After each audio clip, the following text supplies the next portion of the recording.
রাজধানীর গুলিস্তানের স্টেডিয়াম এলাকার অনিয়ম, অবৈধ দখল, মাদক ও ছিনতাই রোধে শুক্রবার থেকে মাঠে নামছে মোবাইল কোর্ট।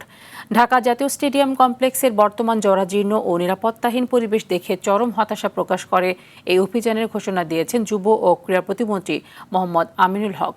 প্রধানমন্ত্রীর নির্দেশনায় পুরো স্টেডিয়াম পাড়াকে একটি আধুনিক, নিরাপদ ও ক্রীড়াবান্ধব স্পোর্টস হাব হিসেবে গড়ে তুলতে এই পদক্ষেপ নেওয়া হচ্ছে। বৃহস্পতিবার বিকেল 4টায় ঢাকা জাতীয় স্টেডিয়াম কমপ্লেক্স পরিদর্শনে যান প্রতিমন্ত্রী।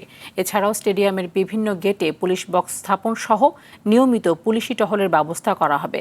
একই সঙ্গে স্টেডিয়ামের দোকানগুলোর লিজ, ভাড়া ও চুক্তিপত্র মূল্যায়নের কঠোর নির্দেশ দেওয়া হয়েছে।